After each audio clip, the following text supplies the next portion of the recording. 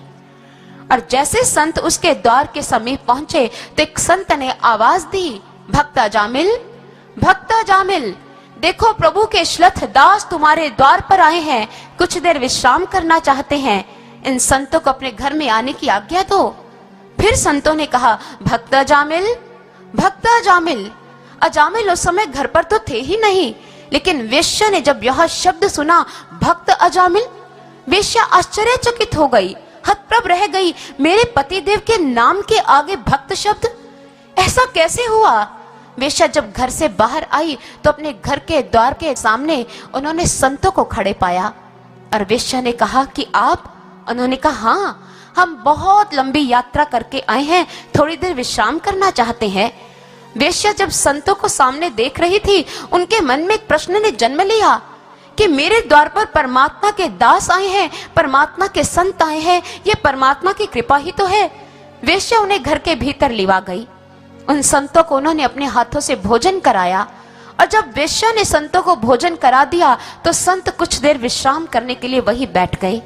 अजामिल इतने समय में जैसे अपने घर पहुंचा और घर में संतों की भरमार देखी तो अमरशावस्था में आ गया।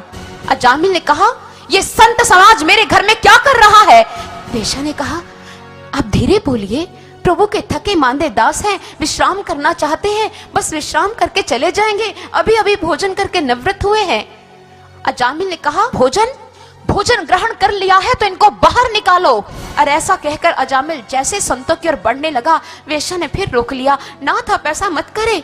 अजामिल ने कहा, मेरा घर, मेरी इच्छा, मैं कुछ भी कर सकता हूँ। अजामिल ने कहा, तुम इस समय यहाँ क्या कर रहे हो? मैं चाहता हूँ कि इसी वक्त और इसी समय तुम मेरे घर से बाहर निकल जाओ। संत एक दूसरे को देखने लग गए। हर एक संत ने मुस्कुराते हुए कहा, बाहर? अरे अजामिल, प्रभु के थके मांदे दास है, विश्राम कर रहे हैं, और वैसे भोजन तो कर लिया है, हम ऐसे तुम्हारे घर से जाने नहीं वाले। ऐसे नहीं जाने वाले तो किस तरीके से घर से बाहर निकालूं? क्या धक्के मार के निकालूं? अरे धक्के मारने की जरूरत नहीं पड़ेगी अजामिल, हमने यहाँ से भोजन ग्रहण किया है और ये हमारा नियम है, जिस घर से भोजन ग्रहण करते हैं उस घर से दक्षिणा लेकर ही जाते हैं। अजामिल ने कहा, दक्षिणा दूं आपको? मैं कहता हूं चुपचाप तुम यहां से निकल जाओ, नहीं तो मुझसे बुरा कोई नहीं होगा। संत ने कहा, अजामिल, इतने क्रोध में, इतने आवेश में आने की क्या जरूरत है? हम कह रहे हैं हम चले जाएंगे, लेकिन दक्षिणा लिए बगैर तो हम भी नहीं जाने वाले। अजामिल ने कहा, अगर मैं ना दूं तो हम इंतजार करेंगे। अजामिल सोचने लगा, कैसे संत है, घर में आ गए और घर से बाहर जाने का नाम नहीं ले रहे। और व्यथित होकर अजामिल ने कहा, ठीक है, क्या चाहिए तुम्हें दक्षिणा में? हम तो बस इतना चाहते हैं कि तुम्हारे घर में जो अब संतान होने वाली है उसका नाम नारायण रखना। अजामिल फिर गुस्से में आ गया और क्रोधावस्था में कहा, मेरा घर, मेरी पत्नी, मेरी भावी संतति, मैं अपने बच्चे का कोई भी नाम रखूं, इसमें हस्तक्षेप करने वाले तुम कौन होते हो? अरे अरे अरे अरे अरे, हम तो कुछ भी नहीं होते, हम तो है ही प्रभु के दास। हम तो दक्षिणा में ये मांग रहे हैं, तुम अगर स्वीकार करते हो तो हम चले जाएंगे, नहीं स्वीकार करोगे तो तब तक बैठे रहेंगे। अजामिल को लगा अब इनके सामने इस बात को स्वीकार करना पड़ेगा, नहीं तो ये जाने का नाम ही नहीं ले रहे। और अजामिल ने कहा, ठीक है, रख लूंगा मैं। रख लूंगा? क्या रख लोगे? मैंने कहा मैं अपने बच्चे का नाम नारायण रख लूंगा। संतों ने कहा, अजामिल कितना सुंदर शब्द है जो तुम्हारे मुख से निकला है, एक बार फिर बोलकर सुनाओ, क्या नाम रखोगे? अरे कितनी बार बुलवाओगे? मैंने कहा नारायण रखूंगा। अरे अरे अरे, एक बार और बोलकर दिखाओ, नारायण नारायण नारायण नारायण नारायण। कितनी बार बोलकर दिखाऊं? रख लूंगा अपने बच्चे का नाम, नारायण ही रखना है ना, रख लूंगा। संतों ने कहा, बस अजामिल, यही हमारी दक्षिणा है। जब तुम अपने बच्चे का नाम नारायण रखोगे तो तुम्हारे घर पर प्रभु की कृपा होगी और साथ ही साथ देवदूत भी आएंगे और आशीर्वचनों को वहां पर वर्षित करते हुए संत समाज वहां से चल दिया। और इधर जैसे संत समाज वहां से चल दिया, अजामिल यह समझ नहीं पाया कि संत समाज क्या करने आया था। सज्जनों, अजामिल के घर पर संत कुछ मांगने नहीं आए थे, अजामिल के घर पर संत कुछ देने आए थे। लोगों के द्वार पर एक भिखारी भी जाता है और लोगों के द्वार पर एक तत्ववेता संत भी जाता है। भिखारी जाता है अपने स्वार्थ की वजह से, लेकिन संत जाते हैं परमार्थ की वजह से। वो परमार्थ की भावना से पोषित होते हैं। भिखारी अपनी उदर पूर्ति के लिए हाथ फैलाता है, लेकिन संत अगर हाथ फैलाते हैं उसके पीछे विश्व कल्याण की भावना होती है और उस मानव का भी कल्याण इसी में छिपा होता है जो दान दक्षिणा देता है। और इसके बारे में संत तिरुवल्लुवर जी कहते हैं, उन्होंने कहा, अगर तुम्हारे द्वार पर कोई तत्ववेता संत आता है तो उसे कभी रीते हाथ मत लौटाना, क्योंकि वो कुछ लेने नहीं, वो मांगने के बहाने तुम्हें कुछ देने आया है। मुझे बात याद आ रही है शिरडी वाले साईं बाबा जी के समय की। साईं बाबा लोगों के घरों से भिक्षा मांगा करते थे और जब वो एक स्त्री के घर पर जाते तो वो स्त्री उन्हें अनर्गल शब्दों से अपमानित करती, उन्हें तरह तरह के शब्द बोलकर प्रताड़ित करती, लेकिन बाबा मन मन मुस्कुराते रहते और उससे भिक्षा की मांग किया करते।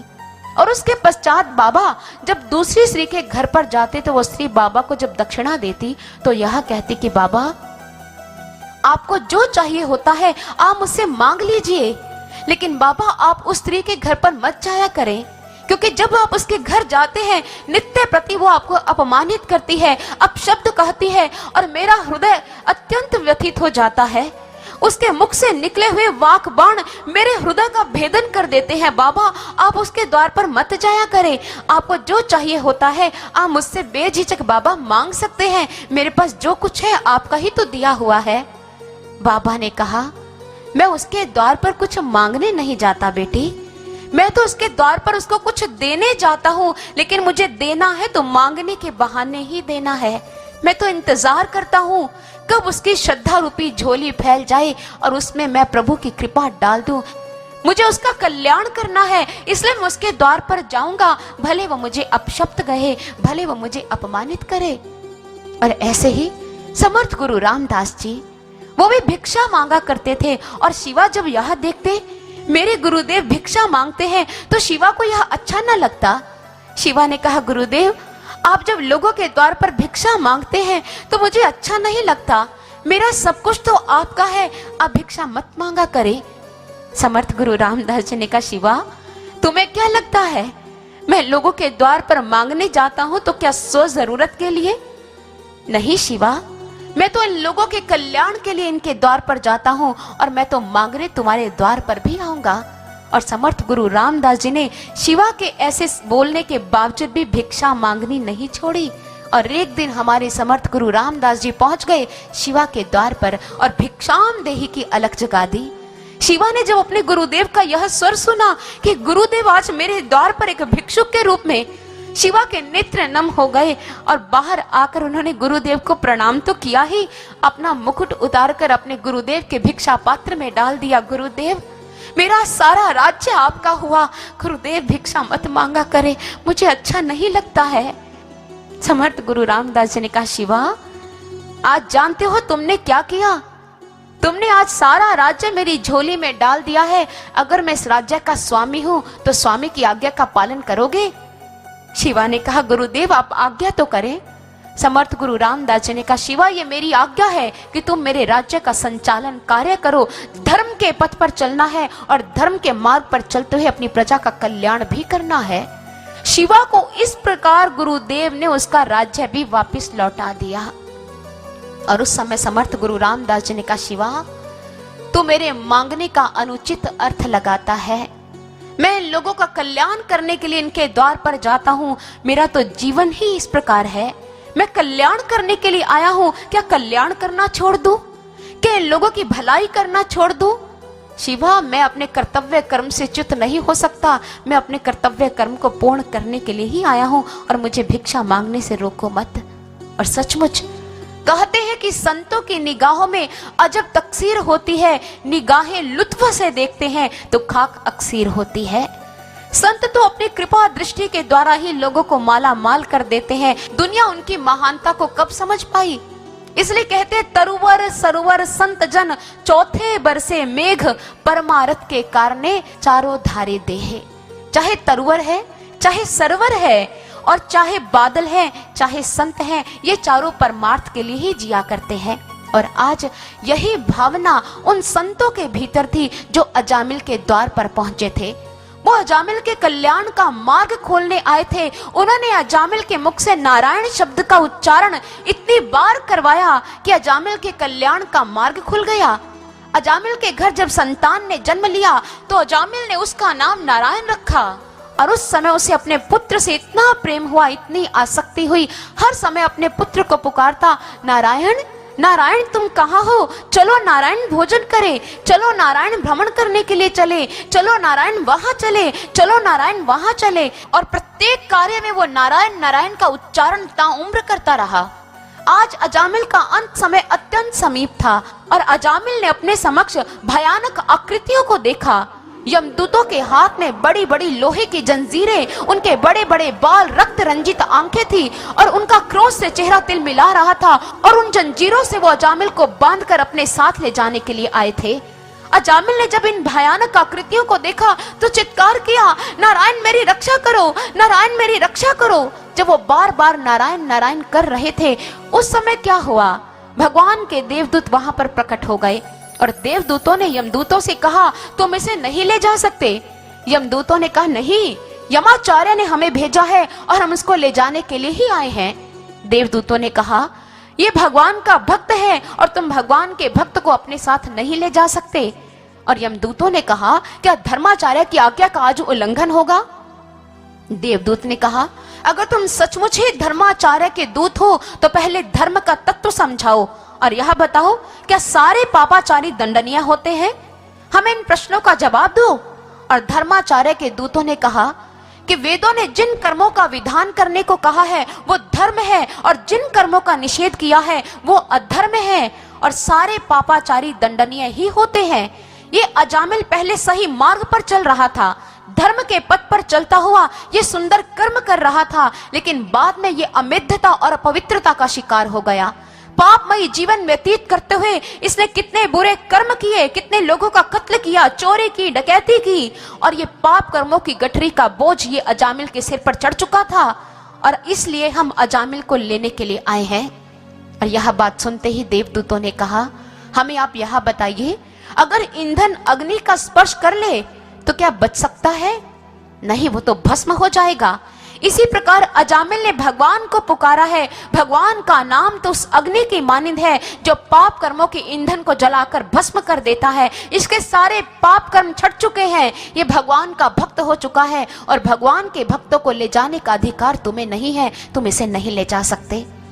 यह बात सुनते ही यमदूत खाली हाथ लौट गए और इधर देवदूत भी अंतर्धान हो गए। अजामिल ने आज अपना अंत समय देखा, बहुत विभीषक था। लेकिन इधर देवर्षि नारद जी ने जब इस दृश्य का वेक्षण किया तो वो तो क्रोधावस्था में आ गए और क्रोधित हो उसी समय देवर्षि नारद जी भगवान के धाम पहुंच गए। देवर्षि नारद जी ने कहा, प्रभु आप सर्वज्ञ हैं, ये तो आपने अपनी सर्वज्ञता का परिचय नहीं दिया। अरे आपकी जग हसाई होगी, जग हसाई, ये क्या आपकी सर्व अंतर्यामिता है? अरे वो तो अपने पुत्र को पुकार रहा था, अपने नारायण पुत्र को, और आपने अपने देवदूत भेज दिए। लोग क्या कहेंगे? भगवान को ठीक ढंग से सुनाई भी नहीं देता। तो भगवान ने कहा, बस देवर्षि बस, मैं सब जानता हूं कि अजामिल अपने पुत्र नारायण को पुकार रहा था, लेकिन संतों के वचन की लाज रखने के लिए मैंने अपने देवदूत वहां पर भेज दिए। क्योंकि अजामिल के द्वार पर जब संत आए थे तो संतों ने कहा था कि अजामिल, अगर तुम अपने पुत्र का नाम नारायण रखोगे तो परमात्मा की कृपा तुम्हारे घर पर वर्षित होगी, देवदूत आएंगे। और संतों के वचन की लाज रखने के लिए ही मैंने अपने देवदूत वहां पर भेजे थे। और संत के वचन की लाज तो मैं हमेशा रखता आया हूं, चाहे मुझे इसके लिए सृष्टि के बड़े से बड़े नियम क्यों ना तोड़ने पड़े। संत वचन पलटे नहीं, पलट जाए ब्रह्मांड। संत का वाक्य नहीं पलट सकता, हाँ ब्रह्मांड के नियम जरूर बदल सकते हैं। और सत्य कहा प्रभु ने, प्रबल प्रेम के पाले पड़कर प्रभु को नियम बदलते देखा, अपना मान टले टल जाए, भक्त का मान न टलते देखा। कबीर साहिब जी को जब लोहे की जंजीरों से बांधकर पानी में फेंक दिया गया तो वो जंजीरें जो इंसान को बांधने का कार्य करती है, उन जंजीरों ने ही कबीर साहिब जी को मुक्त कर दिया। आज तक विष ने लोगों की जान ली है, लेकिन जैसे ही विष का प्याला प्रहलाद के समक्ष रखा गया या मीराबाई जी के समक्ष रखा गया, विष अमृत में परिवर्तित हो गया, विष ने जान ही नहीं ली। आज तक जड़ वस्तु में वृद्धि नहीं हुई है, लेकिन जब भरी सभा में द्रौपदी के चीरहरण का प्रयास हो रहा था, द्रौपदी का वस्त्र बढ़ता चला गया। ऐसा कैसे संभव है? क्योंकि भगवान अपने भक्तों की लाज रखते हैं और इसके लिए उन्हें सृष्टि का नियम बदलना पड़े तो वो उससे भी च्युत नहीं होते हैं। क्योंकि भगवान कहते हैं, मेरी बांधी भक्त छुड़ावे, बांधी भक्त न छूटे मोही। अगर मैं किसी भक्त को अपने बंधन में बांधता हूं तो यह संभव है कि भक्त मेरे बंधन का परित्याग कर दे, लेकिन अगर भक्त मुझे अपने प्रेम के बंधन में बांधता है तो मैं इस बंधन से मुक्त नहीं हो पाता। अपने भक्तों के प्रेम के अधीन मैं सृष्टि के बड़े से बड़े नियम को बदल देता हूँ। और आज अपने उन संतों के वचन की लाज रखने के लिए मुझे अपने देवदूत वहां पर भेजने पड़े। और इधर भगवान ने देवर्षि नारद जी को जब ये स्पष्टीकरण दिया तो दूसरी तरफ अजामिल पश्चाताप की भावना से भरा हुआ था। आज अजामिल ने अपने जीवन का अंत देखा जो विभीषक था। उसने यमदूतों को देखा जिनकी रक्त रंजित आंखें थी, बड़े बड़े बाल, हाथों में लोहे की बेड़ियां। और अजामिल यह सोच सोच कर रुदन कर रहा था कि मुझे यह कहकर छोड़ दिया गया कि मैं भगवान का भक्त हूँ और मुझे यमदूत नहीं ले जा सकते। यह सोचते ही अजामिल के भीतर पश्चाताप की भावना का जब उदय हुआ, पश्चाताप की भावना से भरा अजामिल भगवान के मंदिर पहुंच गया। और मंदिर पहुंचकर क्षमा प्रार्थना करते हुए अजामिल ने कहा, प्रभु मेरे सारे अपराध क्षमा कर दो। मैं जानता हूं कि मैंने अपने जीवन में बहुत पाप किए हैं। मैंने अपनी गुणवान पत्नी का परित्याग कर कुलटा का संग किया। उम्र के जिस पड़ाव में मेरे माता पिता हैं, मुझे तो उनकी सेवा करनी चाहिए थी, लेकिन मैंने अपने माता पिता को असहाय छोड़ दिया। तुमने मानव तन देकर उपकार किया था और मैंने इस पर अपराधों का बोझ लाद दिया। तुम्हारे प्यार की शीतल छाया का परित्याग कर मैंने विकारों की आग में पांव रख लिया प्रभु, और ये विकारों की आग मेरे समस्त गुणों को भस्म कर गई और मैं सदा के लिए अपराधी बन गया। प्रभु तुमने अनेकों पापियों को पार उतारा है, क्या मुझ जैसे पापी के लिए क्या कोई मार्ग नहीं है?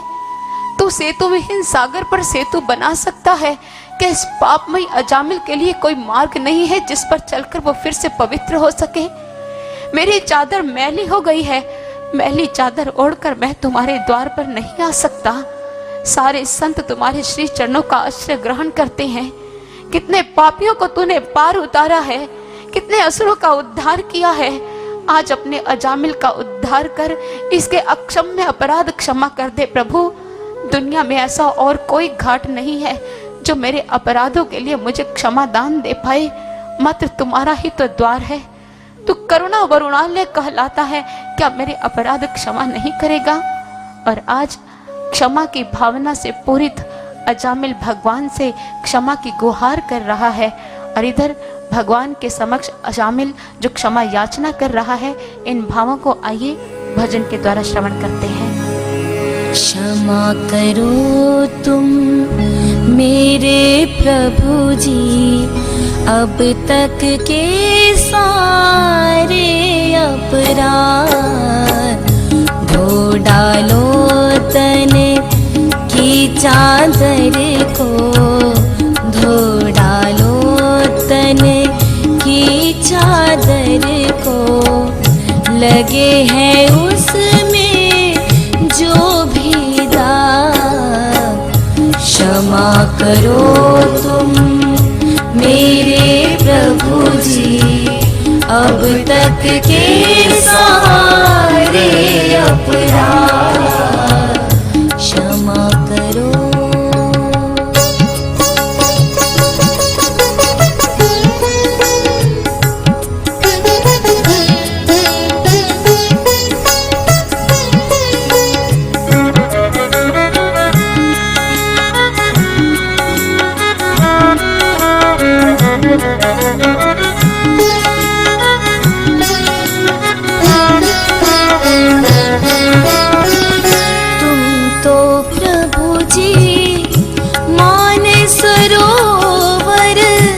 अमृत जल से भरे हुए,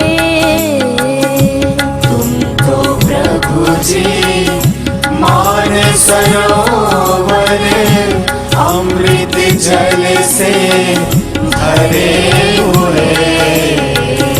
पारस तुम हो एक लोहा में, कंचन होवे जो ही चूहे। पारस तुम हो एक लोहा में, कंचन होवे जो ही छुए।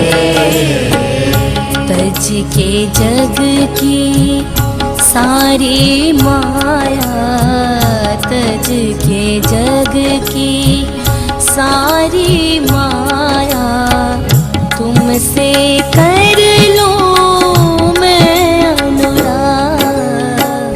क्षमा करो तुम मेरे प्रभु जी, अब तक के सारे अपराध क्षमा करो।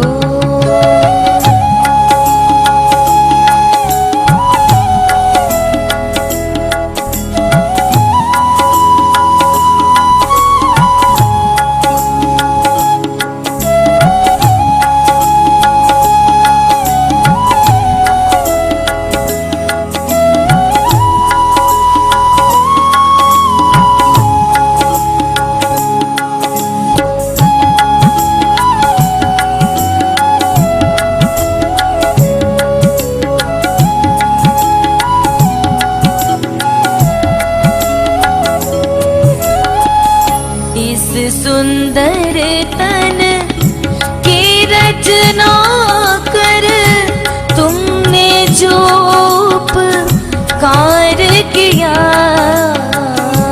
इस सुंदर तन की रचना कर तुमने जो उपकार किया। हमने उस सुंदर तन पर प्रभु अपराधों का भार दिया। हमने इस सुंदर तन पर प्रभु अपराधों का भार दिया। नारायण अब शरण तिहारी, नारायण अब शरण तिहारी। तुमसे प्रीत हो ये निज राग। क्षमा करो तुम मेरे प्रभु जी, अब तक के सारे अपराध धो डालो तन चादर को धो डालो, तन की चादर को लगे हैं उसमें जो भी दाग। क्षमा करो, क्षमा करो,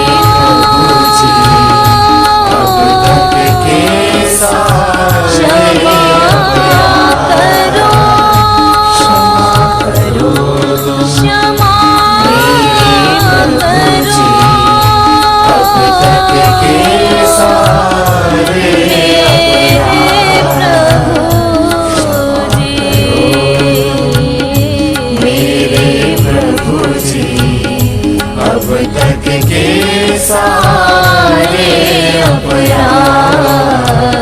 क्षमा करो, क्षमा करो, क्षमा करो। इस प्रकार अजामिल ने अपने प्रभु से बार बार क्षमा याचना की और उसने प्रभु से कहा कि प्रभु, मेरे अनुशय का कोई भी अश्रु मेरी इस मैली चादर को स्वच्छ नहीं कर सकता।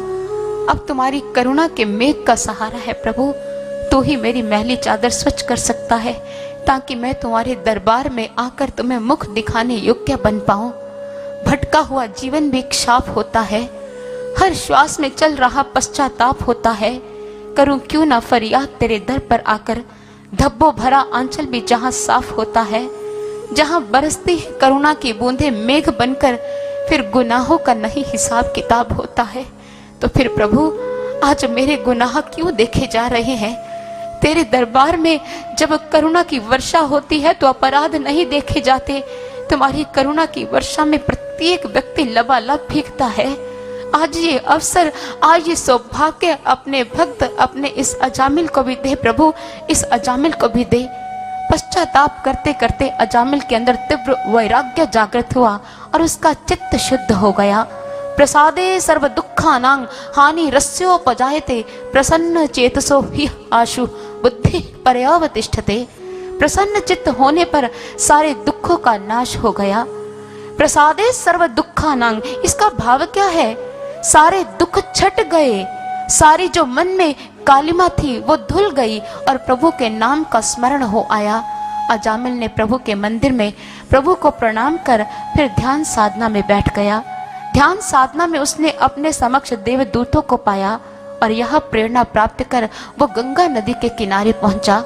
वहां परमात्मा का ध्यान करते हुए अपने शरीर का परित्याग कर दिया और प्रभु की वाणी सत्य सिद्ध हुई।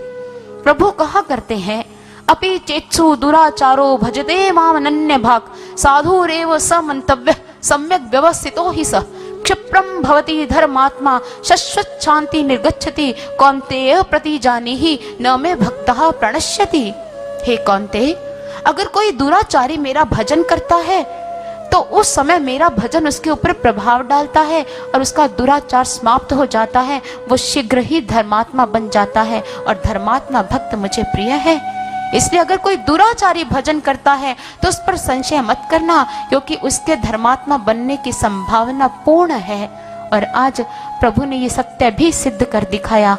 और प्रभु ने दिखाया किस प्रकार अजामिल ने जब अपनी देह का परित्याग किया तो देवदूतों के शरीर में परिणत हो वो भगवान के धाम चला गया।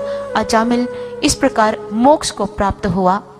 बहुत सारे लोग कहते हैं कि अजामिल ने नारायण शब्द का उच्चारण किया और वो मोक्ष का अधिकारी हो गया। नहीं सज्जनों, आपके इस वाक्य में हम संशोधन करना चाहते हैं। नारायण शब्द का उच्चारण करने से अजामिल मोक्ष को प्राप्त नहीं हुआ था। हाँ, नारायण शब्द का उच्चारण करने से अजामिल यमदूतों के बंधन से अवश्य मुक्त हुआ था, क्योंकि मुक्ति तो शाश्वत नाम को जानने के बाद मिलती है। इसलिए इन नामों का उच्चारण करने से किसी को भी मोक्ष नहीं मिलता है।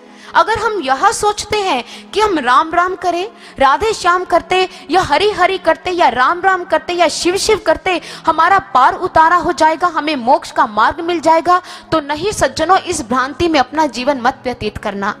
हम जानते हैं कि परमात्मा के नाम में बड़ी शक्ति है, लेकिन इन नामों का उच्चारण करने मात्र से मोक्ष नहीं मिलता है।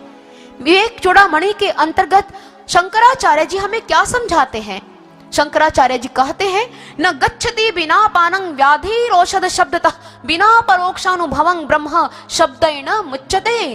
अकृत्वा दृश्य विलयम अज्ञात्वा तत्त्वमात्मनः बाह्य शब्दैः कुतो मुक्ति रुक्ति मात्र फले नृणाम। अकृत्वा शत्रु संहारम अगत्वाखिल भूश्रियम राजा हमिति शब्दानो राजा भवितुमर्हति। आप्तोक्तिं खननं तथोपरि शिलाद्युत्कर्षणं स्वीकृतिं निक्षेपः समपेक्षते नहि बहिः शब्दैस्तु निर्गच्छति।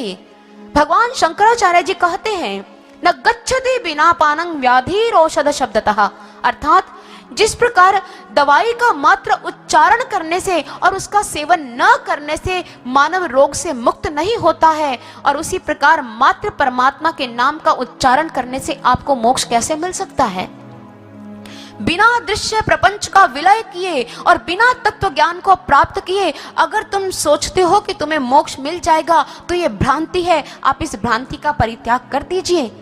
और तीसरी उदाहरण देते हुए वो कहते हैं, अगर एक व्यक्ति आपको यह कहे कि मैं चक्रवर्ती राजा हूँ और उसने अपने शत्रुओं का दमन भी ना किया हो और अनेकों राज्यों को अपने राज्यों में समाहित भी ना किया हो और कितने राजाओं ने उसकी अधीनता को स्वीकार भी ना किया हो और फिर भी वो यह कहता रहे कि मैं चक्रवर्ती राजा हूँ, उसके ऐसा कहने से क्या वो चक्रवर्ती हो जाएगा?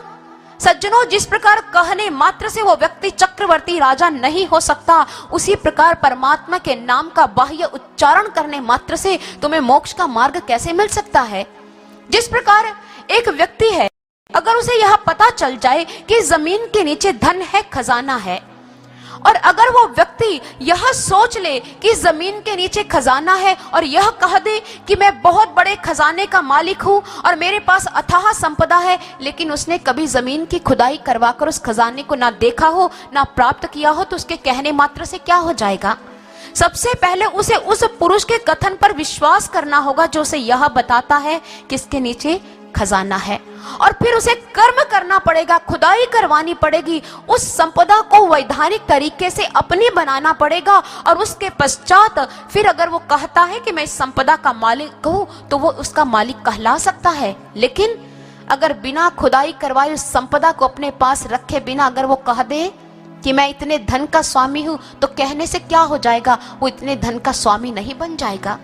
इसलिए परमात्मा के बाह्य नाम का उच्चारण करने मात्र से आपको परमात्मा की प्राप्ति नहीं हो सकती। भारत के एक संत हुए हैं राम तीर्थ जी, वो कहते हैं कि अगर आप एक कागज के टुकड़े पर चिंगारी लिख दो और उस कागज के टुकड़े को किसी सूती कपड़े के ऊपर फेंक दो, तो क्या कागज का टुकड़ा जिस पर चिंगारी शब्द लिखा है सूती कपड़े को जला सकता है? नहीं जला सकता। इसी प्रकार परमात्मा का मात्र बाह्य नाम जो तुम मुख से लेते हो, उसका उच्चारण करने से तुम्हारे पाप कर्म भस्म नहीं हो सकते और ना ही तुम्हें मोक्ष की प्राप्ति हो सकती है। इसी संदर्भ में ब्रह्मानंद जी कहते हैं, अगर तुम मोक्ष को पाना चाहते हो, मुक्ति का मार्ग प्राप्त करना चाहते हो, तुम परमात्मा के शाश्वत नाम को प्राप्त करो, और वो शाश्वत नाम तुम्हारी श्वासों में चल रहा है, श्वासों में रमण कर रहा है। निरंजन माला घट में फिरे दिन रात, ऊपर आवे नीचे जावे, श्वास श्वास चल जात, संसारी नर समझे नाही बिरथा जन्म गवात। क्या कहा उन्होंने? ब्रह्मानंद जी ने कहा कि परमात्मा के नाम की जो माला है वो तुम्हारी श्वासों में चल रही है। ये जो बाहरी माला हम धारण करते हैं, ये प्रतीक है कि ऐसी ही श्वासों की माला हमारे अंदर है। ऊपर आवे नीचे जावे, वो इस प्रकार श्वासों की माला चल रही है। संसारी नर समझे नहीं बिरथा जन्म गवात, संसार में लिप्त यह मानव जो अज्ञानता से जड़ित है, वो परमात्मा के शाश्वत नाम से अनभिज्ञ है और अपने जीवन के जो श्वासों की पूंजी है वो यूं ही गवाकर चला जाता है। इसलिए सज्जनों, अगर तुम्हें भक्ति करनी है, परमात्मा के नाम का स्मरण करना है, शाश्वत नाम को जानना होगा जो तुम्हारे अंदर है। कबीर साहिब जी कहते हैं, सुमिरन तू घट में करे, घट में ही करतार, घट ही भीतर पाइए सुरत शब्द भंडार। सुमिरन तू घट में करे, यह शरीर एक घट है, इसके भीतर परमात्मा का सुमिरन होता है। घट में ही करतार, परमात्मा भी अंदर है। अगर इस शरीर के अंदर भगवान है तो भगवान का नाम भी तो इस शरीर के अंदर होगा। जहां आप होते हैं आपका नाम आपके साथ है। अगर मैं आपको आपके नाम से संबोधित करती हूँ, आपको पुकारती हूँ, तो आप जवाब देंगे। जहां आप हैं आपका नाम आपके साथ है। अगर भगवान अंदर है तो उसका नाम भी तो अंदर ही चल रहा होगा। जब तक आपको परमात्मा के शाश्वत नाम की जानकारी नहीं होगी, आप परमात्मा के दर्शन नहीं कर सकेंगे। आप कहेंगे ऐसा कैसे? उदाहरण से समझाते हैं। तुलसीदास जी कहते हैं, देखिए ही रूप नाम अधीना, रूप ज्ञान नहीं नाम बिहीना।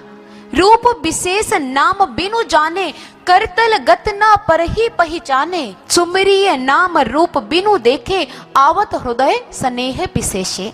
तुलसीदास जी ने क्या कहा? देखिए ही रूप नाम अधीना। अगर भगवान के रूप के दर्शन करने हैं तो नाम के बारे में आपको पता होना चाहिए। जैसे अगर आप किसी व्यक्ति से मिलना चाहते हैं, आपने व्यक्ति का चेहरा देखा है, लेकिन व्यक्ति कहाँ रहता है, उसका नाम क्या है, इसकी जानकारी आपके पास बिल्कुल भी नहीं है। आप सारी दुनिया में उसे ढूंढ लेंगे लेकिन आपको व्यक्ति नहीं मिलेगा। क्यों नहीं मिलेगा? कारण क्या है? क्योंकि आपको चेहरे का ज्ञान है लेकिन उसका नाम क्या है, वो रहता कहाँ है, इसकी जानकारी नहीं है, तो कहाँ कहाँ ढूंढोगे।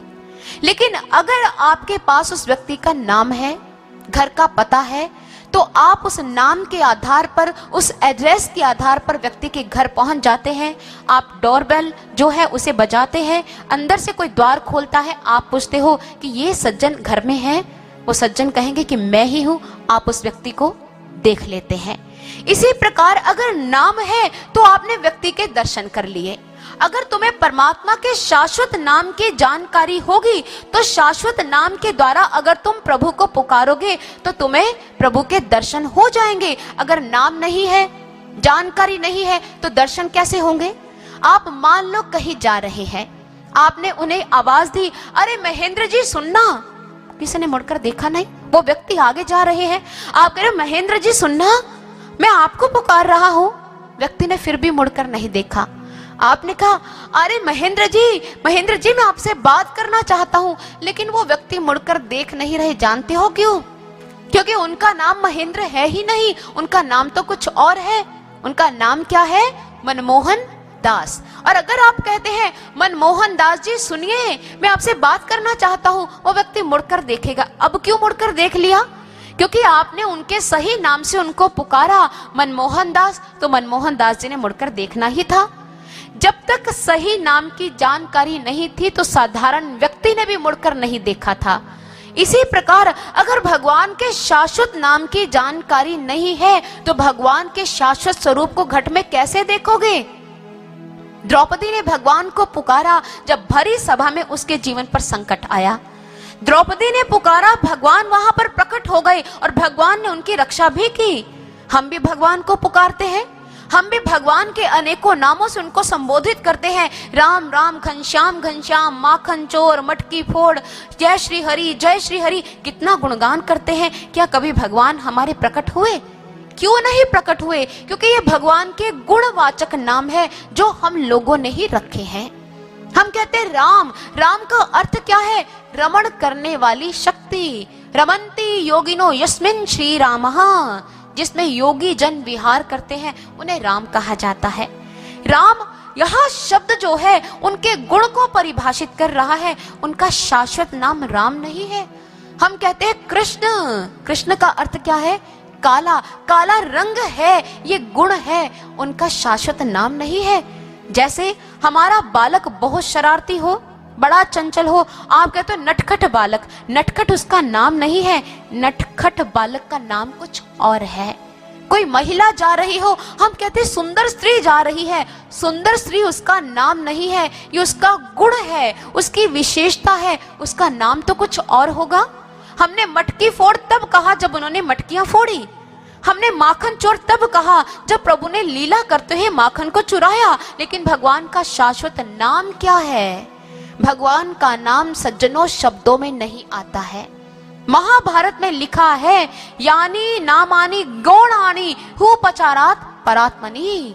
महाभारत के मोक्ष धर्म पर्व में कहा गया कि जितने भी ये परमात्मा के नाम है सब गौणानी गुणवाचक नाम है, शाश्वत नाम नहीं है। भगवान का नाम अव्यक्त है। श्रीमद् भगवत गीता के अंतर्गत भगवान स्वयं कहते हैं, अव्यक्तोक्षर इत्युक्तः तमाहो परमां गतिं यं प्राप्य न निवर्तन्ते तद्धां परमं मम। मेरा नाम अव्यक्त है, इसे लिखा नहीं जा सकता, इसे बोला भी नहीं जा सकता। अगर भगवान के नाम को ना लिखा जा सकता है, अगर भगवान के नाम को ना बोला जा सकता है, फिर भगवान के नाम का हम उच्चारण कैसे करेंगे? सज्जनों, भगवान का नाम हमारी श्वासों में चल रहा है, उसे बोलने की जरूरत नहीं है। बस अपने उस नाम का, जो भगवान का हमारी श्वासों में चल रहा है, उसको सुनना है। हम कहते हैं, भूत पिशाच निकट नहीं आवे, महावीर जब नाम सुनावे। क्या उन्होंने लिखा महावीर जब नाम जपावे? क्या उन्होंने लिखा कि महावीर जब नाम कहावे? उन्होंने कहा महावीर जब नाम सुनावे। सुनने की बात की। जब ब्रह्म ज्ञानी, जब श्रोत्रिय ब्रह्मनिष्ठ गुरु एक जिज्ञासु आत्मा को ब्रह्म ज्ञान देते हैं, तो परमात्मा के नाम को प्रकट कर देते हैं। नाम तो पहले से ही आपकी श्वासों में है, बस उसे प्रकट करने की जरूरत है। और जब वो प्रकट हो जाता है, उन गुरुदेव की कृपा से आप परमात्मा के नाम को बड़ी सहजता से अपने अंदर सुन सकते हो। इसलिए सुनावे शब्द का इस्तेमाल किया गया, जपावे शब्द का नहीं, कहावे शब्द का नहीं। सुनने की देरी है, सुनाएगा कौन? तत्ववेता संत ही उस ज्ञान के द्वारा तुम्हें परमात्मा के शाश्वत नाम से परिचित करवा देंगे। फिर उसी नाम का श्वासों में स्मरण करना है। यही परमात्मा के ध्यान करने की पद्धति है, यही भक्ति है और यही ध्यान है। इसलिए सज्जनों, अजामिल नारायण शब्द के उच्चारण करने से यमदूतों के बंधन से मुक्त हुए थे, और बंधन से मुक्त होने के पीछे भी संतों के वचन का प्रभाव था, क्योंकि भगवान अपने भक्तों के लिए सृष्टि के बड़े से बड़े नियम को तोड़ देते हैं। अपने संतों के वचन की लाज हमेशा भगवान रखते आए हैं। और इस प्रकार अजामिल को मुक्ति तो मिली थी शाश्वत नाम को जानने के बाद। वो नाम जो अविनाशी है, जिसे अविनाशी स्पंदन भी कहा गया, ये वो ही नाम है जब बच्चा माँ के गर्भ में होता है तो इसी शाश्वत नाम से जुड़ा होता है। तो उसे कोई भाषा नहीं आती, लेकिन जैसे वो धरती पर जन्म लेता है तो जो भाषा उस वातावरण में परिचालित होती है, या जो भाषा उसके माता पिता बोलते हैं, फिर वो भाषा सीखता है। और भगवान का नाम भाषातीत है, वो शब्दों में नहीं आता। देवनागरी लिपि के 52 अक्षर हैं। ये अक्षर खंडित हो सकते हैं, नष्ट हो सकते हैं, क्योंकि कितनी लिपियों का निर्माण हुआ, कितनी बनी, कितनी नष्ट हो गई। भगवान का नाम नष्ट नहीं होता, उन शब्दों से ऊपर का विषय है, और तत्ववेता संत उसी नाम को तुम्हारे अंदर प्रकट करता है। और इस प्रकार अजामिल, जिसने अपने जीवन में अपने गुरुदेव की आज्ञा का उल्लंघन किया और पाप मार्ग पर जिसने कदम रखा, पुनः वो भक्ति पथ पर कैसे आया, इसी ज्ञान मार्ग पर उसे चलना पड़ा, फिर जाकर उसे मोक्ष की प्राप्ति हुई। इसलिए भगवान के श्री चरणों में आप प्रार्थना करो कि हे प्रभु, हमारे जीवन में भी किसी तत्ववेता संत का पदार्पण कर, ताकि उनके द्वारा ब्रह्म ज्ञान को प्राप्त कर हम भी तुम्हारे उस अविनाशी स्पंदन को, उस शाश्वत नाम को जान पाए, तुम्हारी भक्ति कर पाए।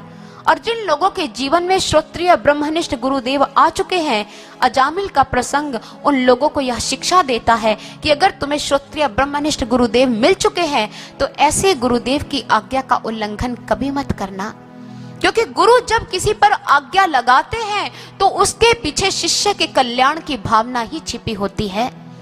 अजामिल ने अपने गुरु की आज्ञा का बंधन तोड़ा और अपने विनाश को न्योता दिया। अजामिल ब्रह्म ज्ञानी था। एक ब्रह्म ज्ञानी के जीवन में ऐसा भयानक कर्म क्यों आया? क्योंकि उसने गुरु की आज्ञा का बंधन तोड़ा था। और वो कर्म कौन सा था, यह जानने के लिए आपको अजामिल का पूर्व जन्म जानना होगा। अजामिल पूर्व जन्म में हठ योगी थे। उनके पास ब्रह्म ज्ञान नहीं था, वो हठ योग के द्वारा परमात्मा को पाने का प्रयास कर रहे थे।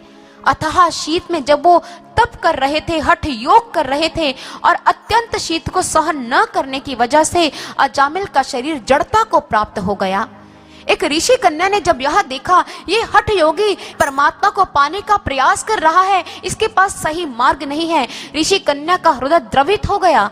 और अजामिल की जड़ता से भरी स्थिति को देखकर उस ऋषि कन्या ने अपने शारीरिक ताप से अजामिल की पूर्व जन्म में उसकी जड़ता को दूर करने का प्रयास किया।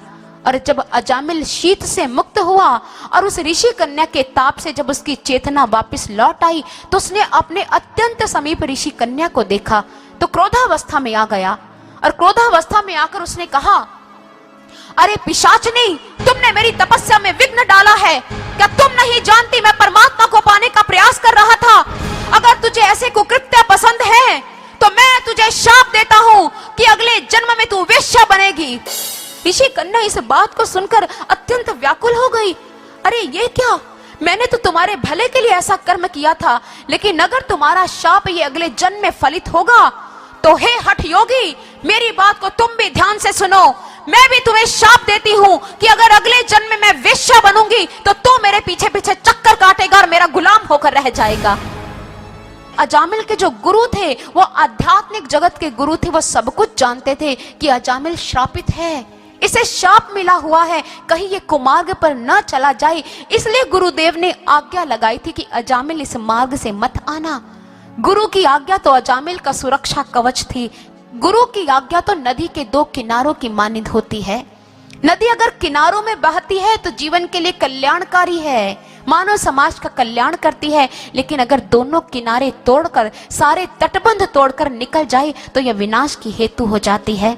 इसलिए सज्जनों, अगर तुम्हारे जीवन में श्रोत्रिय ब्रह्मनिष्ठ गुरुदेव हैं और उनकी कोई आज्ञा तुम्हारे ऊपर है तो उसका पालन अवश्य करना, उस आज्ञा को तोड़ना मत, क्योंकि गुरु तुम्हारा भला चाहता है, गुरु तुम्हारा कल्याण करना चाहता है। और इसी षष्ठम स्कंद में आगे वृत्रासुर का चरित्र है। वृत्रासुर को मारने के लिए किस प्रकार देवराज इंद्र दधीचि ऋषि से उनकी अस्थियों का दान मांगते हैं जिससे वज्र का निर्माण होता है। तदुपरांत इसी षष्ठम स्कंद में उनके पूर्व जन्म के बारे में आता है कि वो चित्रकेतु थे।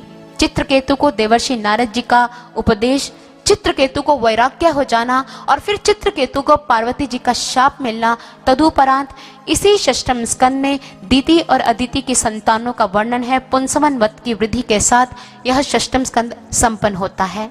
चलिए हम चलते हैं सप्तम स्कंद की ओर। सप्तम स्कंद में एक अनन्य भक्त की गाथा वर्णित है और इस कथा का व्याख्यान करते हैं ब्रह्मा जी के मानस पुत्र देवर्षि नारद जी।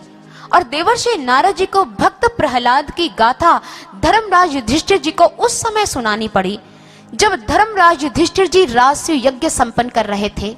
और राजसूय यज्ञ में एक अद्भुत दृश्य का अवेक्षण कर धर्मराज युधिष्ठिर जी विचलित हो गए। उन्होंने देखा शिशुपाल के शरीर से एक दिव्य ज्योति निकली जो भगवान श्री कृष्ण जी के शरीर में समाहित हो गई। अहो अत्यद्भुतं हि तत् दुर्लभै कांति नामपि वासुदेवे परे तत्ते प्राप्तिश्चद्यस्य विद्दिशः। ऐसी सद्गति तो भगवान के भक्तों के लिए भी दुर्लभ है। और ये शिशुपाल जो ताउम्र भगवान से देश करता रहा, उसको इतनी सुंदर गति कैसे मिल गई? एतद् भ्राम्यति में बुद्धिर दीपार चिरीव वायुना ब्रूहि एतद् अद्भुतं तमं भगवांस्तत्र कारणम। जिस प्रकार हवा के झोंकों से लड़खड़ाती हुई दीपक की लो विचलित हो जाती है, ऐसे ही इस दृश्य का अवेक्षण कर मेरी बुद्धि विचलित हो गई है। इसलिए हे गुरुदेव, हे देवर्षि जी, मुझे इस अद्भुत घटना का रहस्य समझाइए, ऐसा कैसे हो गया? देवर्षि नारद जी ने कहा, गर्हानुति सत्कार परिभूति, ये सब शरीर के धर्म है। इसलिए किसी भी भाव से, अनुकूल्यन भक्ति भाव से या प्रतिकूल्यन वैर भाव से भगवान में अपने मन को तन्मय कर ही देना चाहिए। जैसे एक भृंगी है, वो किसी कीट को पकड़कर भित्ति में अपने छिद्र में बंद कर देता है। भय और उद्वेग से वह कीट भृंगी का चिंतन करते करते भृंगी जैसा ही हो जाता है। यही बात भगवान के संदर्भ में है कि भगवान से प्रेम करने वाले या भगवान से द्वेष करने वाले भी भगवान को प्राप्त हो गए, क्योंकि वो हर समय, चाहे वो प्यार करने वाले हैं चाहे द्वेष करने वाले हैं, वो भगवान का ही तो चिंतन करते हैं। इस बात को सुनकर जब धर्मराज युधिष्ठिर जी को संतुष्टि नहीं हुई तो देवर्षि नारद जी ने कहा, मैं इसी संदर्भ में तुम्हें एक गाथा सुनाता हूँ। एकदा ब्रह्मण पुत्रा विष्णोर्लोकं यदृच्छया सनंदनादयो जगमुष चरंतो भवनत्रयम्। एक बार ब्रह्मा जी के मानस पुत्र सनक आदि जी भगवान के दर्शनार्थ वैकुंठ गए और वैकुंठ पहुंचकर उन्होंने जय और विजय द्वारपालों को कहा कि हम भगवान के दर्शनों के लिए आए हैं, इसलिए आप हमें भगवान के दर्शन करने दीजिए। जय और विजय ने कहा, नहीं, तुम इस समय भगवान के दर्शन नहीं कर सकते। सनक आदि ऋषियों ने कहा कि देखिए, हम भगवान के भक्त हैं और उनके दर्शनों की बाट जोहते हुए यहाँ पर चले आए हैं। उनके दर्शनों के बिना हम अतृप्त हुए पड़े हैं, हमें भगवान के दर्शन करने दीजिए। जय और विजय ने कहा, क्या आपको समझ नहीं आती? हम कह रहे हैं कि आप इस समय भगवान के दर्शन नहीं कर सकते। और ऐसा कहने के बाद उन्होंने उनके साथ दुर्व्यवहार भी किया। यह दुर्व्यवहार सनक आदि सहन नहीं कर पाए और उन्होंने क्रोधित होकर यह शाप दिया कि भगवान विष्णु के चरण तो रजगुण और तम गुण से रहित हैं और तुम रजगुण और तम गुण से युक्त हो चुके हो। तुम यहाँ रहने के योग्य ही नहीं हो, इसलिए हम तुम्हें शाप देते हैं कि शीघ्र तुम असुर योनि को प्रपन्न हो जाओ। लेकिन संत हृदय है, शीघ्र द्रवित भी हो गए और उन्होंने कहा कि ठीक है, तुम 3 जन्मों तक ही असुर योनि में रहना, उसके पश्चात पुनः तुम भगवान के धाम वापिस लौट आना। और ये वही जय और विजय थे जो हिरण्यकशिपु और हिरण्याक्ष के रूप में पैदा हुए। और यही जय और विजय द्वापर में शिशुपाल और दंतवक्त्र के रूप में आए और त्रेता में ये रावण और कुंभकर्ण के रूप में आए। जब भगवान ने वराह रूप धारण कर हिरण्यकशिपु के भाई हिरण्याक्ष का उद्धार कर दिया तो हिरण्यकशिपु शोक से संतप्त हो गया।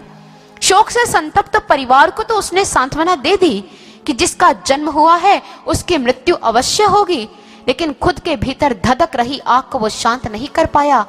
और उस वक्त अपनी सभागार में जाकर उसने कहा कि अरे दानवों, तुम ये जानते हो कि उस विष्णु ने मेरे भाई का वध कर दिया है। ये विष्णु पहले तो अपने स्वभाव से निष्पक्ष था, लेकिन अब अपने स्वभाव से च्युत हो चुका है। इसलिए मैं अपने शूल से इस विष्णु का गला काटूंगा और उसके खून से ही अपने भाई का तर्पण करूंगा। तुम लोग पृथ्वी लोक पर फैल जाओ।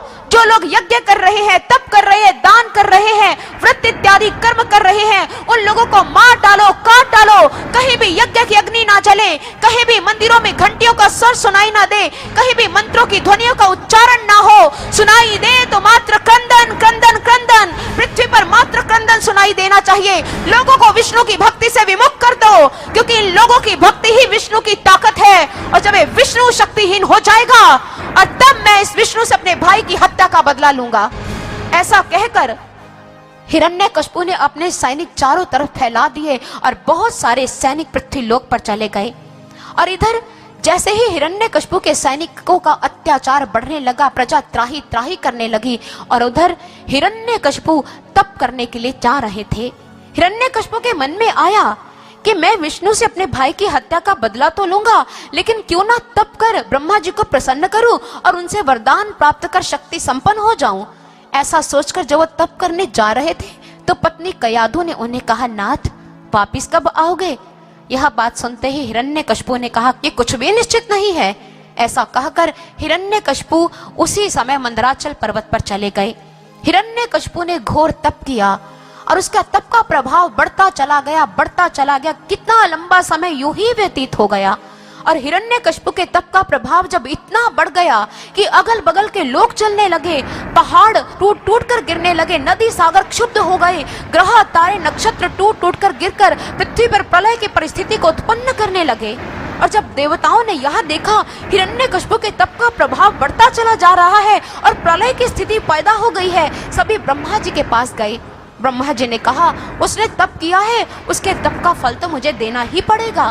ब्रह्मा जी उसी समय कश्यप नंदन हिरण्यकशिपु के समक्ष प्रकट हो गए और उन्होंने कहा, उत्तिष्ठो उत्तिष्ठ भद्रं ते तपः सिद्धोसि काश्यप वरदो हमनु प्राप्तो व्रियताम इप्सितो वरः।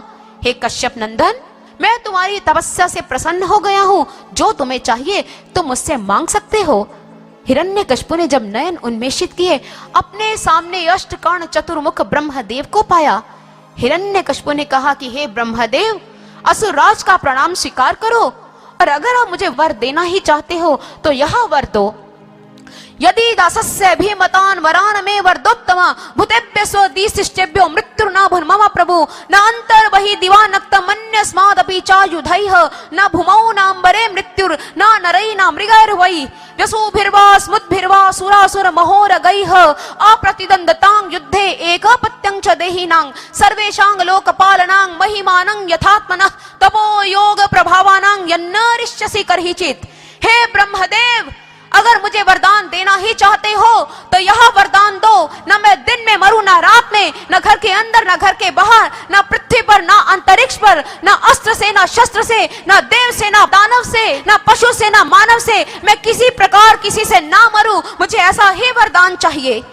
ब्रह्मदेव ने जब यह देखा कि ये तो किसी दूसरे तरीके से अमरता का वरदान मांग रहा है, लेकिन इससे चूक तो हो ही गई है, और निर्भय होकर ब्रह्मदेव ने कहा तथास्तु, ऐसा ही होगा। हिरण्यकशिपु ने जब उस वरदान को प्राप्त किया तो अत्यंत प्रसन्न हुआ। शक्ति और ऐश्वर्य के मद में चूर हिरण्यकशिपु ने पृथ्वी पर हाहाकार मचा दिया। साधु संतों को प्रताड़ित किया जाने लगा, लोगों को विष्णु की भक्ति से विमुख कर दिया जाने लगा, और चारों तरफ जब त्राही त्राही होने लगी, सभी भगवान को पुकारने लगे, हे भगवान, आप हिरण्यकशिपु के अत्याचारों से हमें मुक्ति का दान दिलवाएं, अब इसके अत्याचार असहनीय है। और इस प्रकार जब प्रभु ने भी देखा कि ऋषियों के यज्ञ की अग्नि बुझ चुकी है, उनको प्रताड़ित किया जा रहा है, उनको भक्ति से विमुख किया जा रहा है, और तभी गंभीर घोष हुआ, आकाशवाणी हुई, मां भैष्ट विभु श्रेष्ठा सर्वेशां भद्रमस्तु मत दर्शनं ही भूतानां सर्वश्रेयोपपत्ते ज्ञातं मे तस्य दुरात्म्यं गायते याप सदस्य च तस्य शान्तिं करिष्यामि कालं तावत् प्रतीक्षत यदा देवेषु वेदेषु गोषु विप्रेषु साधुषु धर्मे मयि च विद्वेषः स वाशो विनश्यति निर्वैराय प्रशान्ताय स्वसुताय महात्मने प्रहरादाय यदाद्रुहित धनिष्येऽपि वरोर्जितम्। गंभीर घोष ने क्या कहा? आप चिंता मत करो, मेरा दर्शन तुम्हारे कल्याण का साधन बनेगा, और मैं शीघ्र ही इसका विनाश कर दूंगा, तुम्हें कुछ देर इंतजार करना होगा। यदि कोई गो, ब्राह्मण, देव, वेद, साधु, धर्म, ईश्वर, इन सातों के प्रति देश भाव रखता है, उसका विनाश निश्चित ही निश्चित है, इसलिए तुम्हें थोड़ी देर इंतजार करना है। और इस प्रकार प्रभु के गंभीर घोष ने सभी को सांत्वना दी। जहां सभी को प्रभु की भक्ति से विमुख किया जा रहा था, उस समय सृष्टि पर मात्र एक ही ऐसा भक्त था जो प्रभु की भक्ति में लबालब डूबा हुआ था। वह भक्त कोई और नहीं, स्वयं हिरण्यकशिपु का सबसे छोटा पुत्र प्रहलाद था। प्रहलाद की भगवान वासुदेव से स्वाभाविक ही प्रीति थी। भक्ति के रस में उसका शैशव पगा हुआ था।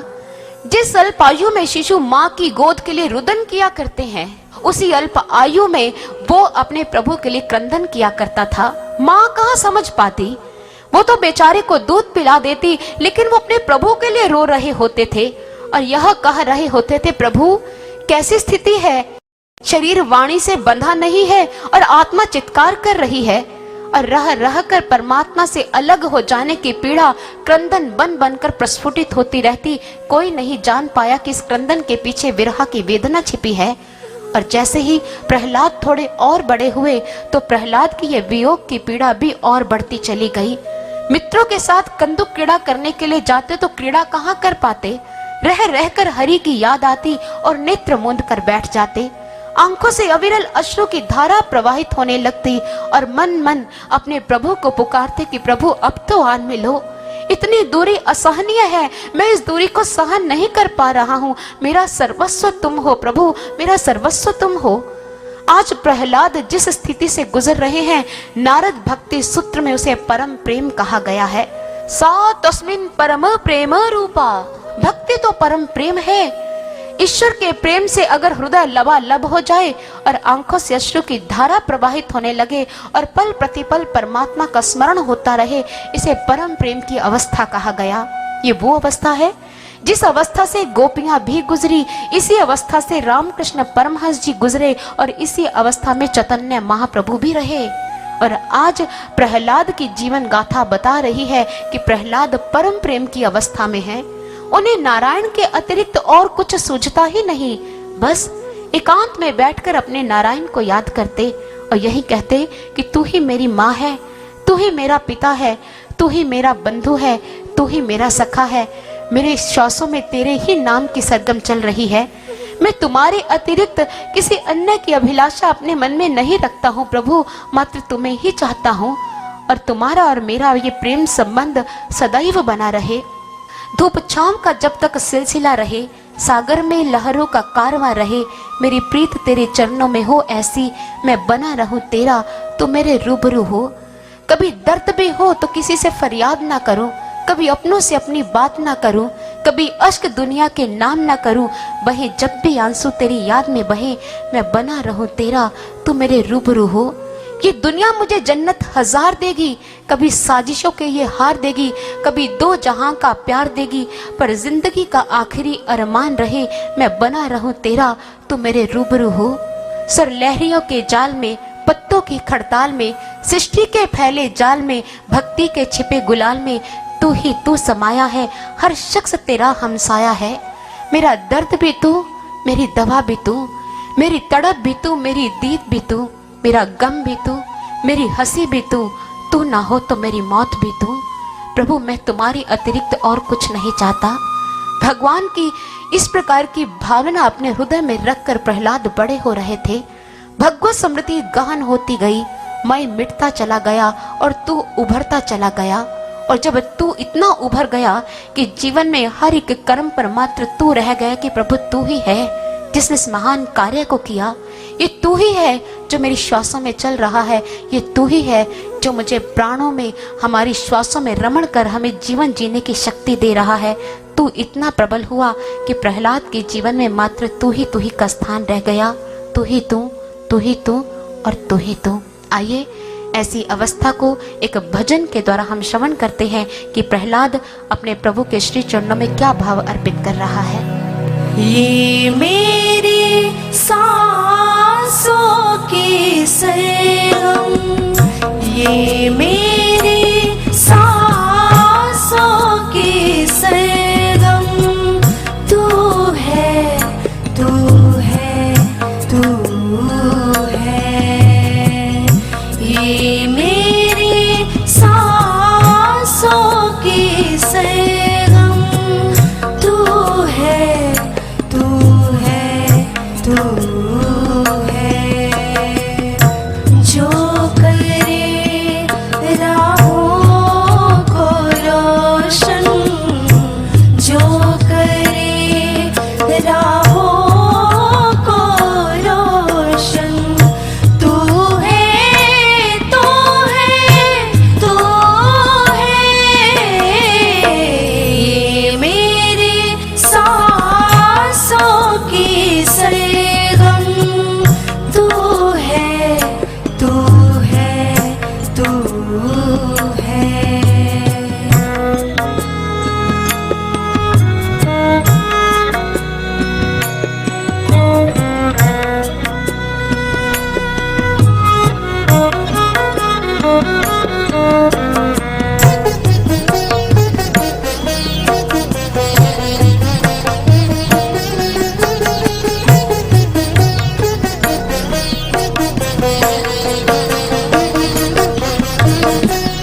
मात पिता का प्यार तू ही है, दीन दुखी का यार तू ही है।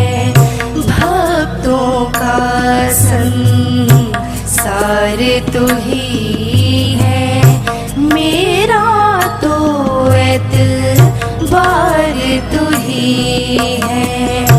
इस धरती का, इस अंबर का, सृष्टि का धार तू ही है।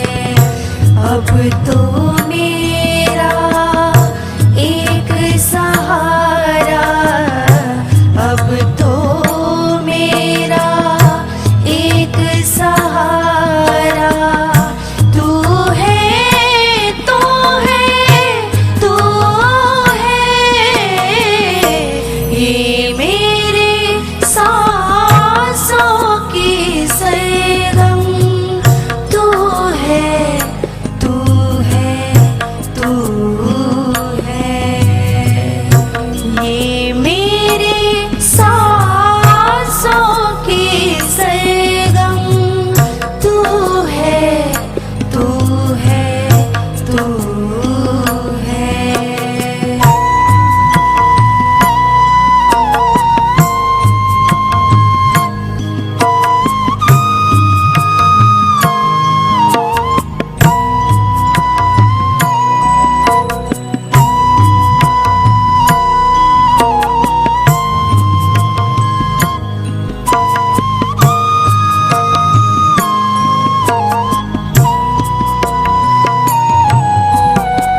मेरा तो रखवाला तू है, कष्ट मिटाने वाला तू है, अंदर तू है बाहर तू है, ऊपर तू है नीचे तू है, मुझको तेरी ओट प्रभु जी, मुझको तेरी प्यास प्रभु जी, आगे पीछे चारों दिशा में, आगे पीछे चारों दिशा में तू है, तू है,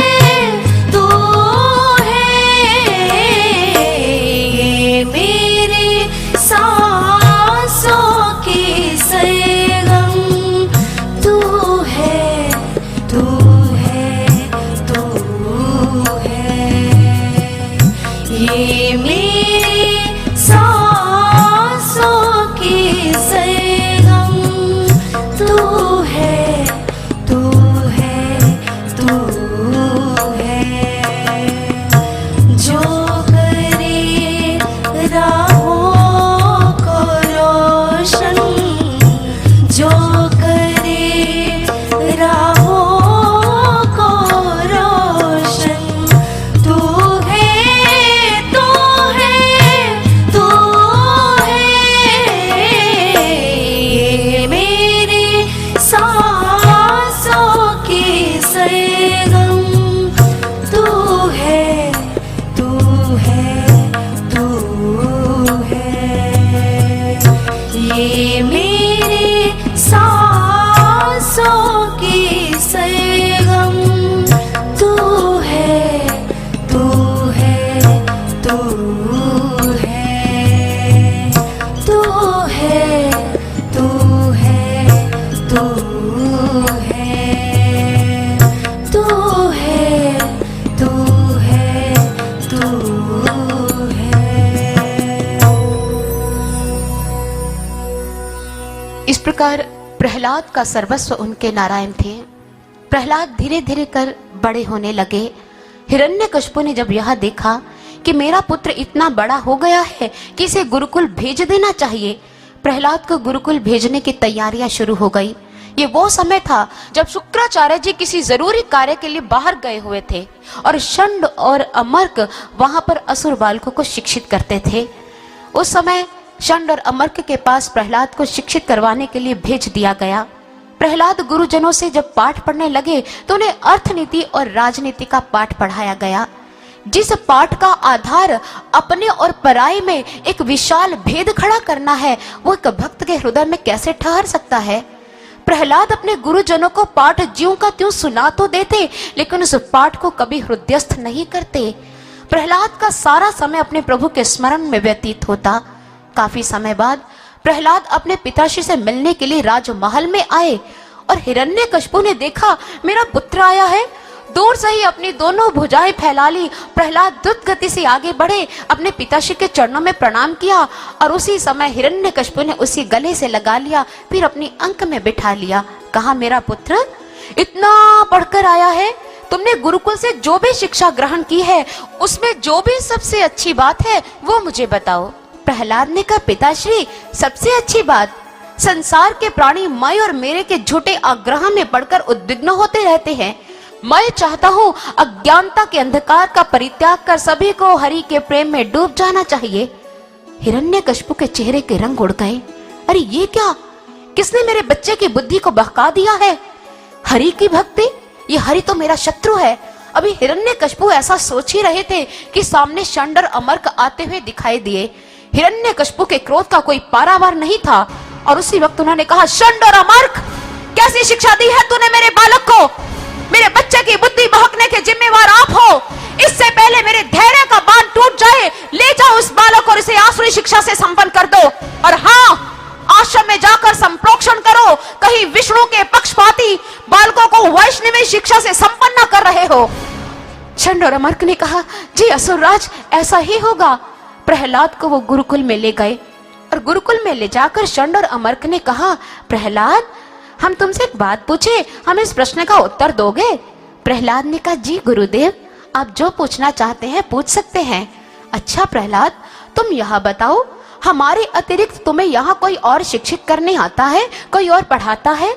नहीं गुरुदेव, मुझे और कोई पढ़ाने के लिए नहीं आता। अच्छा, तो फिर तुम हरि की बातें कैसे करते हो? किसने तुम्हें हरि का पाठ पढ़ाया है? मुझे किसी ने हरि का पाठ नहीं पढ़ाया है।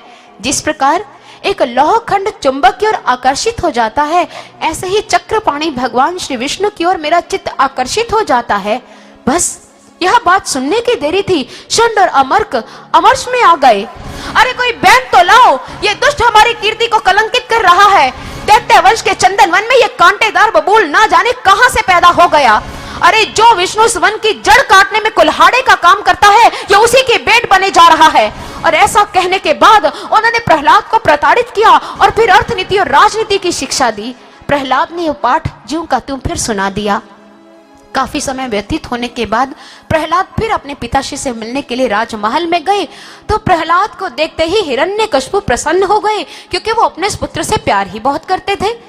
और उस समय प्रहलाद ने अपने पिताश्री को प्रणाम किया, तो हिरण्यकशिपु ने अपने पुत्र को फिर अपने अंक में अध्यासीन किया और उनके कपोल चूमते हुए कहा, पुत्र, तुमने गुरुकुल से जो भी शिक्षा ग्रहण की है, उसमें जो भी सबसे अच्छी बात है वो मुझे बताओ।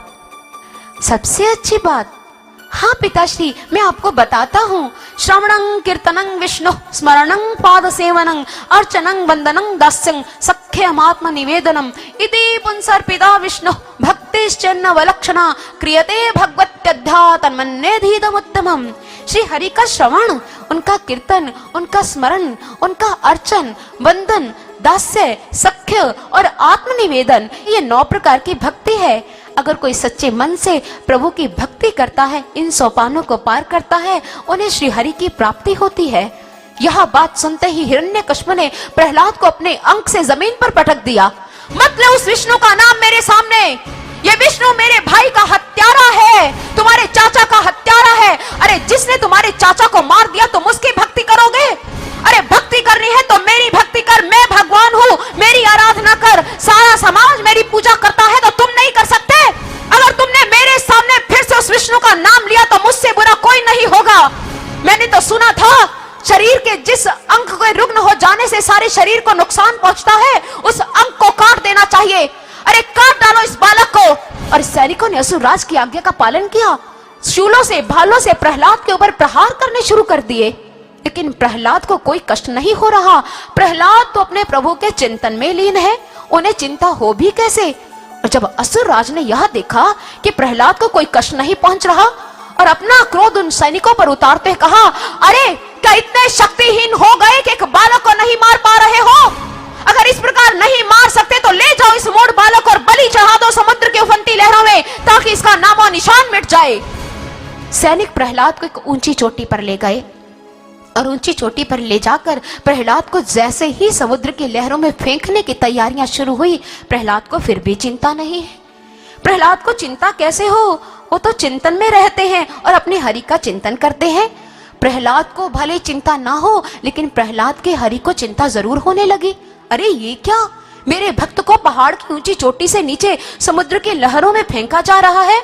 और जैसे प्रहलाद को इधर ऊंची चोटी से समुद्र की लहरों में फेंका जाने लगा और शीघ्र हमारे विष्णु, हमारे प्रभु पहुंच गए। प्रभु ने दोनों भुजाएं फैलाई, थाम लिया अपने भक्त को अपनी भुजाओं में और भर लिया उसे अपने अंक में। और इस प्रकार हमारे प्रभु के भक्त प्रहलाद की रक्षा हो गई। प्रहलाद की रक्षा के बाद जब सैनिकों ने यह देखा कि प्रहलाद को कुछ भी नहीं हुआ, और सैनिक यह समाचार देने के लिए जैसे असुरराज के पास गए, तो अभी समाचार दिया नहीं था। सैनिक को देखते ही असुरराज ने कहा, क्यों मारा गया ना मेरा वैरी, मारा गया ना मेरा शत्रु? नहीं असुरराज। नहीं का मतलब क्या होता है? तुम एक बालक को मार नहीं पा रहे हो क्या? तुम में से कोई गद्दार तो नहीं है? अगर असुरराज के साथ तुमने गद्दारी की तो तुम्हारा प्राणांत मेरे हाथों से होगा। अब की बार ऐसे नहीं, प्रहलाद को ऊंची चोटी पर ले जाओ और उसके पेट पर बहुत बड़ा पत्थर बांध दो और फिर से समुद्र की लहरों में फेंकना। अब की बार देखता हूं कि वो कैसे बच जाता है। ऐसा ही किया गया। प्रहलाद को ऊंची चोटी पर ले जाया गया और प्रहलाद के पेट पर बहुत बड़ा पत्थर बांध दिया गया। और जैसे प्रहलाद को अभी फेंकने की तैयारियां की जाने लगी थी, प्रभु फिर चिंतित हो गए और उधर सैनिकों ने प्रहलाद को जैसे ऊपर चोटी से नीचे फेंका, भगवान ने झट से अपना कमल भेज दिया और प्रहलाद ऊपर से नीचे सीधा कमल में पौड़ायमान हो गए और प्रहलाद कमल में बहुत सुंदर लग रहे हैं। और इधर लक्ष्मी जी ने देखा तो कहने लगी, कमल नयन आपका कमल कहाँ है? और हमारे महादेव ने कहा, लक्ष्मी इस समय मेरा कमल मेरे पुत्र मेरे भक्त प्रहलाद की शैया बना हुआ है। आपका भक्त प्रहलाद सकुशल तो है? अरे अगर वो सकुशल ना होता तो चैन की नींद ना ले रहा होता, और चैन की नींद वो ही लिया करते हैं जो अपना सब कुछ प्रभु को सौंप कर कर्ता से निमित्त बन जाया करते हैं। जब लक्ष्मी जी ने देखा तो हमारे प्रहलाद प्रभु के कमल में इस प्रकार चैन की नींद ले रहे हैं जैसे कि नन्हा सा बालक माँ के अंक में शयन किया करता है। भगवान ने भक्त की रक्षा की। भगवान तो भक्त की रक्षा सदैव करते आए हैं। कहते हैं, जाको राखे साइया मार सके ना कोई, अर्थात जिसकी रक्षा भगवान करते हो उनको कोई भी नुकसान नहीं पहुंचा सकता। और भगवान स्वयं कहते हैं, अनन्यास चिंत्यन्तो मां ये जनाः पर्युपासते तेषां नित्योभियुक्तानां योगक्षेमं वहाम्यहम्। जो अनन्य भक्त मेरा भली प्रकार से चिंतन करता है, मेरा भजन करता है, उनका योगक्षेम मैं स्वयं वहन करता हूँ। योगक्षेम का अर्थ क्या होता है? जो प्राप्ति है उसकी रक्षा करनी और अप्राप्ति की प्राप्ति करवाना, यह है योगक्षेम। और भगवान अपने भक्तों का योगक्षेम सदैव वहन करते आए हैं। महर्षि रमण भी कहा करते थे कि जब तुम रेलगाड़ी में यात्रा करते हो तो अपने सिर की गठरी उतारकर अपने साथ रेलगाड़ी में रख देते हो। रेलगाड़ी तुम्हारा बोझ भी उठाती है और तुम्हारे सामान का भी। इसी प्रकार जो भगवान को अपना सब कुछ सौंप दिया करते हैं, भगवान के श्री चरणों में अपना सब कुछ अर्पित कर दिया करते हैं, भगवान उनकी रक्षा तो करते ही करते हैं, उनका योगक्षेम भी वहन किया करते हैं। और आज भगवान ने फिर से प्रहलाद की रक्षा की। और जब प्रहलाद की फिर से रक्षा हुई और सैनिक असुरराज को यह बताने के लिए जैसे असुरराज के पास पहुंचे तो कहा कि असुरराज, एक सूचना है आपके लिए। क्या सूचना है? असुरराज, वो प्रहलाद फिर से बच गया। कैसे बच गया प्रहलाद? क्या तुमने उसके पेट पर पत्थर नहीं बांधा था? बांधा था असुरराज, बांधा था। ये मायावी बालक मरने का नाम नहीं ले रहा। ऐसे करो, अब की बार उस खूंखार हाथी को बाहर निकालो, उसको जंजीरों से मुक्त कर दो और उसको खूब मदिरा पिलाओ। और इतनी मदिरा पिलाओ को मदिरा के नशे में वो इतना मदमस्त हो जाए कि अपने सामने आने वाले प्रत्येक प्राणी को अपने पांव तले रौंद दे। ऐसा ही हुआ। उस खूंखार हाथी को बाहर निकाल दिया गया और उसे मदिरा पिलाई गई और मदिरा के नशे में वो मदमस्त हो गया और भी खूंखार हो गया। और ऐसे समय में प्रहलाद को उसके सामने पटक दिया गया और प्रहलाद को सामने देखकर खूंखार हाथी उसे मारने के लिए द्रुत गति से आगे बढ़ा। और जैसे आगे बढ़ रहा था, कदम ठिठक गए। क्यों ठिठक गए?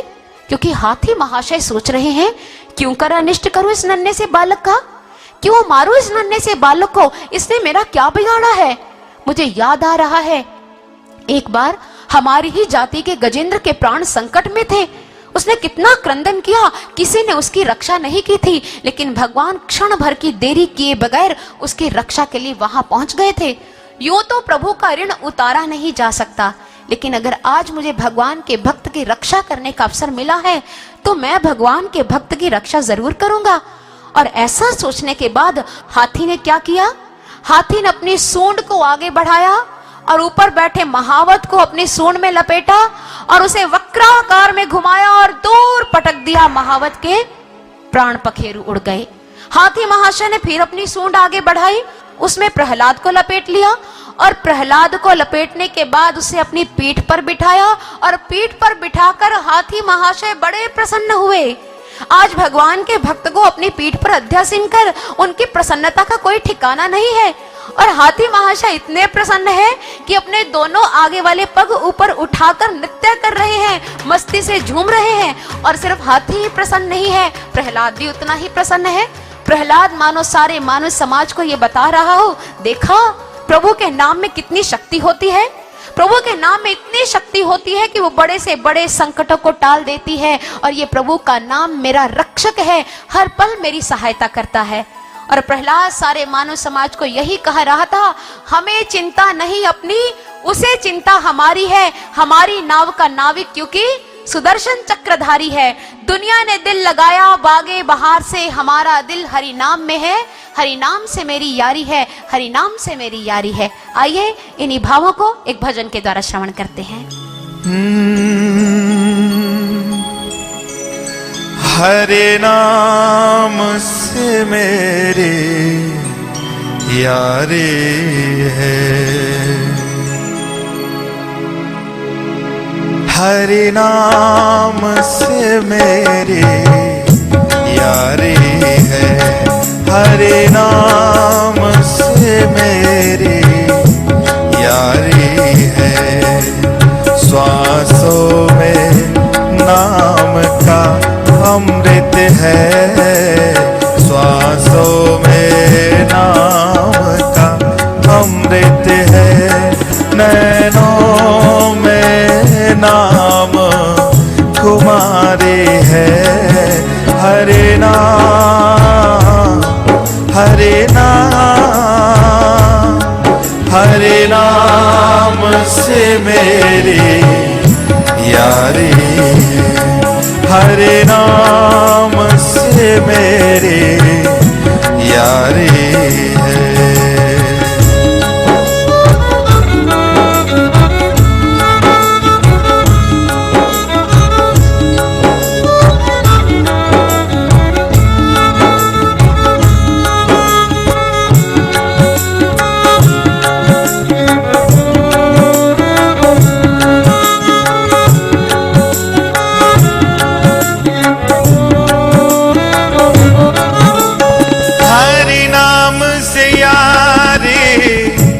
अब से नहीं ये तो जन्मों से जारी है। हरि नाम, हरि नाम, हरि नाम से यारी अब से नहीं ये तो जन्मों से जारी है। सागर में लहरों की जैसे धरती की गगन से यारी है। सोना चांदी हीरे मोती, सोना चांदी हीरे मोती, हर धन से मुझको प्यारी है। हरे नाम, हरे नाम, हरे नाम से मेरी यारी है, हरे नाम से मेरी यारी है।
नाम से मेरी यारी है, हरे नाम से मेरी यारी है।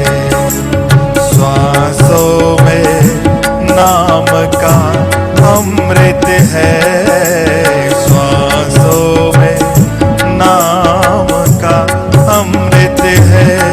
नैनों में नाम तुम्हारे है, हरे नाम, हरे नाम, हरे नाम से मेरी यारी है, हरे नाम